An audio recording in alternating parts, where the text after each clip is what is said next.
This is home. America knows Prince William Sound in the Gulf of Alaska as a national treasure, but the region serves as home to several thousand people in the towns and villages along the coast, home to seabirds and otters, salmon and orca whales, bears, deer, and eagles. These residents are all part of a rich and diverse ecosystem that live on and around the many islands and in the deep fjords of the rugged coast. This home has seen dramatic changes. The 1964 Alaska earthquake hurled tidal waves into the towns and heaved whole sections of coastline to new profiles above and below the surface. But that was nature's change. On March 24, 1989, Alaskans woke to the news that crude oil, millions of gallons of thick, fresh crude, was gushing from the ruptured hull of a crippled supertanker in Prince William Sound.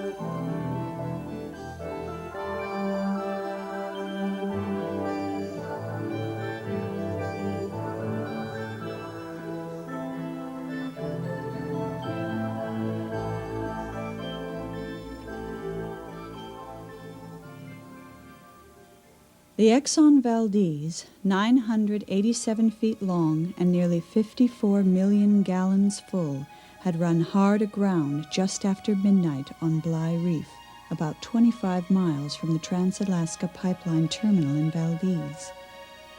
Gaping holes in 8 of the vessel's 11 compartments were losing oil, fast. Responders from the Alaska Department of Environmental Conservation and the U.S. Coast Guard figured that nearly 11 million gallons of oil had leaked into the Sound by first light. Help was slow in coming from the designated responder, the Valdez-based Alyeska Pipeline Service Company. Crucial equipment was unavailable or out of service. Confusion arose about how the government-approved oil spill contingency plan was to be carried out. Alaska, which owes much of its public wealth to the oil fields of the North Slope, was confronted with the confusing and wrenching realization that its blessing could turn suddenly to a curse. By the afternoon of March 24th, the North Slope crude oil was settling into a thick and aromatic pancake on top of the unusually calm seas. Skimmers could only nibble at the edges of the slick, which ultimately grew to an estimated area of over 40 square miles. There were not enough barges on hand to empty the skimmers, which filled up within a few hours. Over the next 3 days, chemical dispersants were applied to the huge slick, but the calm seas didn't provide the necessary agitation to make them effective. Nature changed the course of this man-made disaster late on Easter Sunday, March 26th. A major windstorm crested over the peaks of the Wrangell and Chugach Mountains. Gales of up to 70 miles per hour whipped the surface of the sea into a rage and broke up the compact slick, spinning it into a maelstrom of eddies and windrows of crude oil. By the time the storm subsided, oil and mousse, oil mixed with water to make a thick chocolate-like emulsion, was strewn over 175 square miles, washing ashore on various islands scattered within the Sound.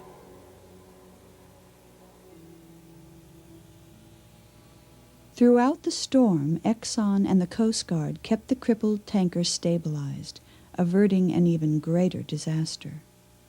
The remaining 42 million gallons of crude was offloaded, and the Exxon Valdez was towed to a nearby cove and safely anchored. After the storm, the oil became a creature of the wind and the tides. It broke into streamers and patches, often unconnected and hard to track, especially when spread over a remote region accessible only by air or sea. The response became less a containment operation and more a search and report mission. Information from federal and state scientists and word-of-mouth reports from fishermen and villagers helped those in charge put resources where they would do the most good. DEC technicians developed a computer mapping program to track the oil. With information from aerial observations, maps were made to direct the response forces each day.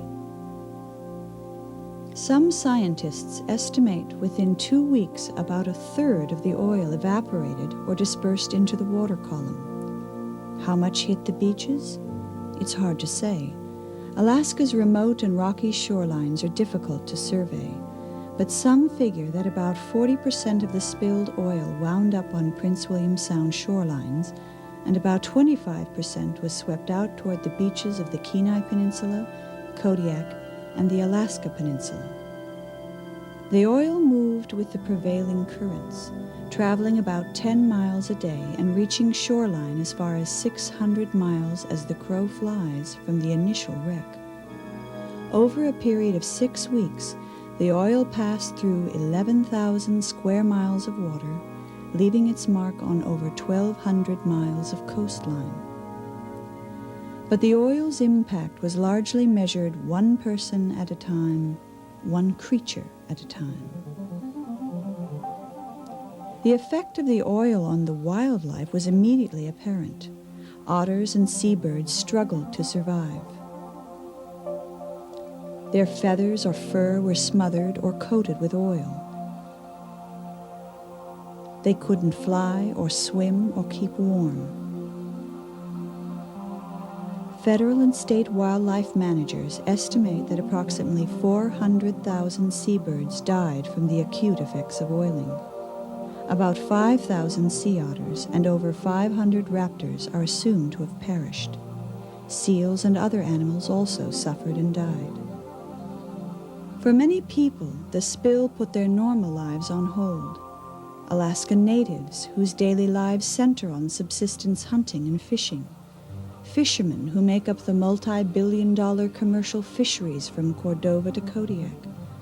And owners of the many small businesses building the region's thriving tourism trade. They all experienced tremendous upheaval during the weeks and months that followed. Some of the early response efforts were a success, such as offloading the remaining cargo from the Exxon Valdez. But the tasks were so overwhelming that some jobs were left undone. The fishing communities were mostly concerned with the safety of salmon hatcheries throughout the Sound. By the first week of April, the largest hatchery at Sawmill Bay on Evans Island was at the greatest risk. And right next door was the village of Chenega Bay, a subsistence-based community, home to more than 80 Alaskans. Local residents and the state government moved in. Cordova's fishing fleet raced across the Sound to Sawmill Bay. A state ferry, usually carrying passengers and freight among coastal towns, became a berthing vessel and staging platform. Alaska National Guard helicopters swept in with boom and supplies. More than 60 local residents and state employees strung over 10 miles of protective boom. They scooped or mopped oil from the water. After days and nights of exhausting work, the lines of defense were in place and the barrier held off the oil. Back in Valdez, the oil spill took on a completely different life. It was a life of politics, planning, and negotiations. Angry public meetings and speeches. The Valdez airport quickly became one of the busiest in Alaska. As many as 500 flights a day went in and out. By the end of the summer, the population of Valdez and other spill-affected towns boomed. The crush of activity strained nerves, pressed emotions, and taxed public facilities in what were normally small and quiet fishing towns. The spill had grown to a public safety and economic issue of epic proportions. DEC is the lead state agency for oil spill response, but other agencies had roles just as important and frequently took center stage. The Alaska Division of Emergency Services masterminded and carried out much of the early logistical and relief operations. The Alaska Department of Natural Resources developed plans to protect state marine parks and archaeological sites, and its field workers played central roles in surveys and cleanup direction throughout the spill response. The Alaska Department of Labor mobilized to oversee the safety of a cleanup force that soon turned into a 10,000-person Army and Navy. One of the biggest jobs, however, fell to the Alaska Department of Fish and Game. This department faced a series of concurrent crises. Subsistence questions from villagers, protection of world-class commercial fisheries and hatcheries, direction of cleanup of important fish and wildlife habitat, and assessment of creatures at risk from the oil. The state and federal governments worked together to coordinate their efforts and equipment. One of the most time-consuming and important tasks, and one of the most painful, was retrieving dead, oiled wildlife before they could be eaten by other animals. For many, the oil spill story was told by pictures, and the most striking images were those of oiled otters and birds. Volunteers poured into the coastal towns to help with wildlife cleaning and rehabilitation. Their efforts were impassioned and noble. Exxon funded rehab centers throughout the spill area. For those who put in time and emotion, success was also measured one creature at a time. More than 700 birds and over 100 otters and seals survived rehab and were released back into the environment. The biggest economic question was coming from the towns that support Alaska's largest renewable resource, commercial fishing. At jam-packed, emotion-filled meetings in town halls and schools of the coastal communities, fishermen wanted to know what the government and Exxon planned to do about protecting their livelihoods. The State Fish and Game Department quickly closed the first big commercial fishery of the year, for herring. Time was limited to develop strategies for the other fast-approaching sea harvests threatened by the oil. The greatest concern was the potential for oiled fish and fishing gear. Fishermen dragging their gear through oil, then catching fish, could create a contamination nightmare. With so many areas tainted by oil, there was little choice. With the support of most area fishermen, the department closed or altered nearly all the region's commercial fishing seasons, one by one, from Cordova to Kodiak to the Alaska Peninsula. For the Alaska Native villages throughout the Spill region, the harvest of wild fish and game is the foundation of the village's diet. Perhaps just as important, the culture, tradition, and self-respect of these original residents is tied directly to subsistence harvest and distribution. Native villagers suffered from the threat of the unknown. Was food safe to eat? Would they develop diseases years from now? Would the cultural strength of the communities hold if subsistence patterns were altered by the spill? Answers were often long in coming or short on the certainty people were anxiously seeking. Scientific studies showed that subsistence foods were indeed safe to eat unless they looked or smelled oily. Despite the clean bill of health from the scientists, many people are still leery of some traditional foods. It may take some time before full confidence is restored. Once the oil started affecting the beaches, the open water oil recovery battle was largely over. most work would become a mix of shoreline cleaning and nearshore containment and recovery. The Coast Guard and the state agreed to focus on removing the heaviest concentrations of oil from the most environmentally sensitive shorelines. Work plans centered on cleaning these sensitive areas before animals arrive to mate or give birth. But how could the work be done? A brief futile attempt at wiping rocks one by one was quickly abandoned. Scraping oiled seaweed from the rocks was arduous and equally futile.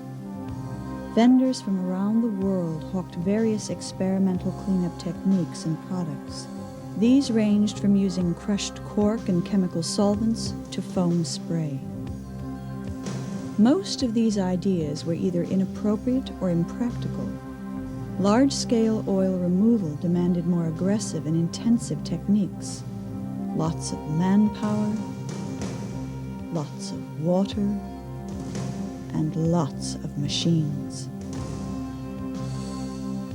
Eventually, the governments and Exxon decided to use variations of a basic technique, washing the beaches with hot or cold water, containing the floating oil runoff in booms, and recovering it close to shore with skimmers and absorbent materials.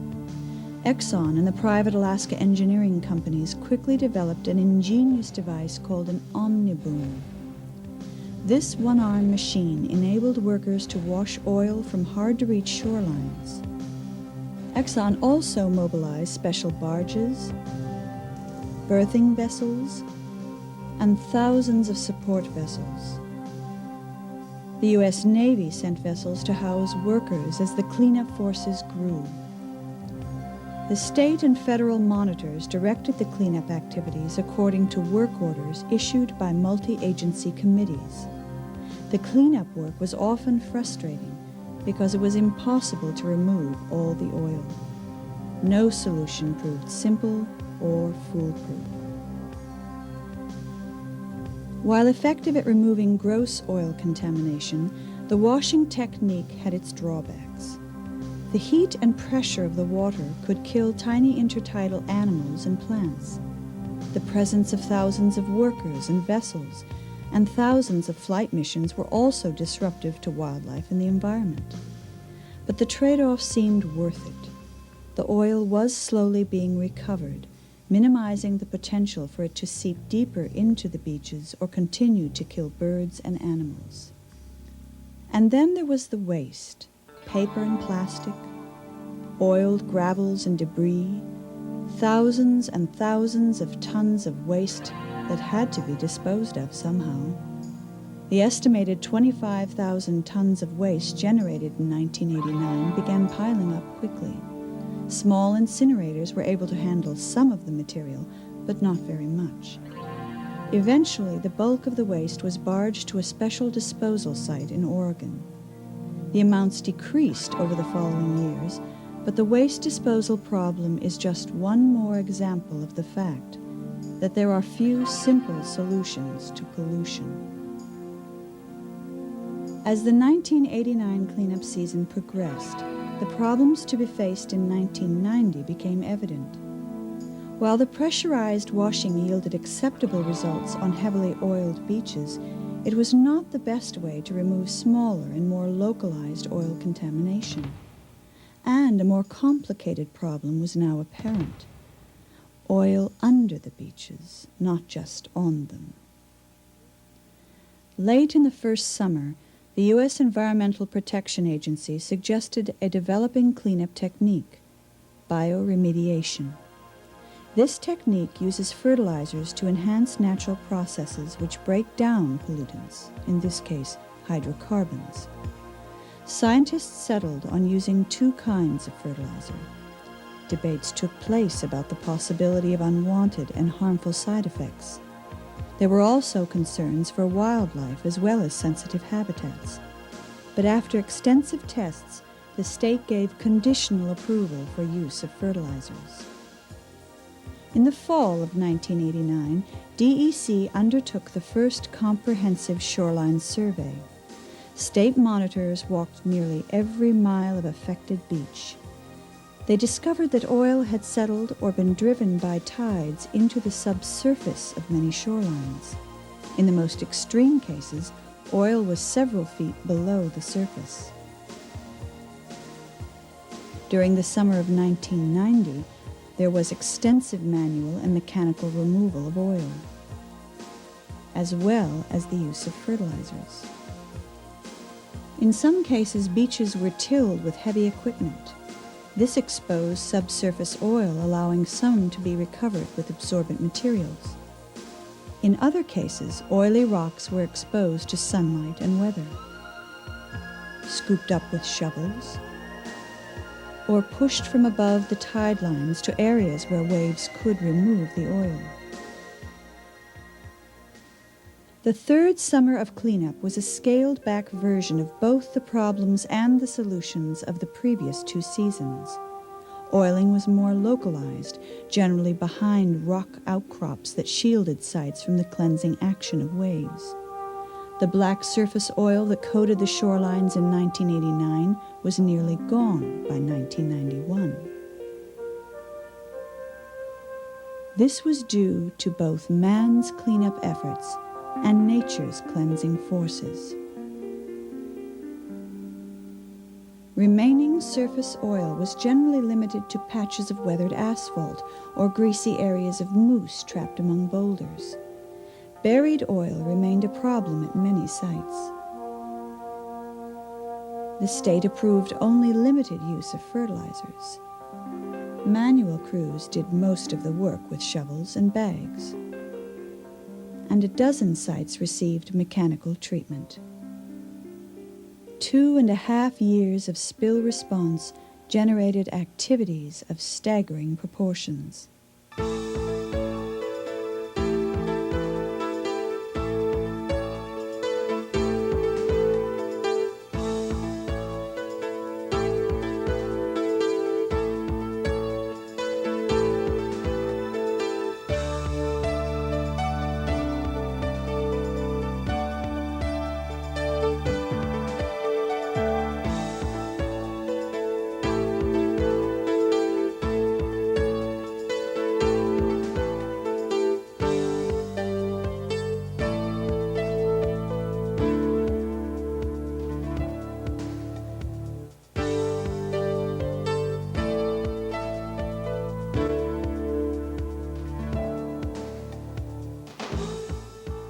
In the spring of 1992, state and federal agencies returned to the field to survey about 80 sites.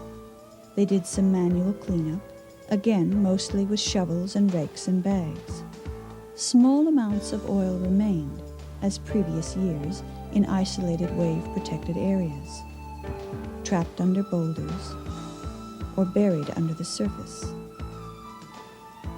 By June of 1992, the physical cleanup phase was completed to federal and state standards. Any remaining cleanup work found necessary will be incorporated into a 10-year restoration program. This program is funded by the Exxon Valdez Settlement Agreement of October 1991. The settlement provides nearly $1 billion to be used for restoration work. The projects are being performed under the direction of 6 trustees, 3 federal and 3 state. Activities will include cleanup work, scientific studies, and other projects approved by the Trustee Council. No one knows where the next major oil spill will occur. Over the last 30 years, 18 tanker spills in excess of 10 million gallons have happened worldwide. Actions must be taken to prevent, prepare for, and respond to future spills. Alaska works together with other states, countries, and governments to coordinate prevention, preparedness, and response strategies and capabilities. This is achieved through task forces and cooperative agreements. Within Alaska, government agencies and industry have made substantial progress towards prevention and preparedness activities. New state laws and regulations govern planning and prevention.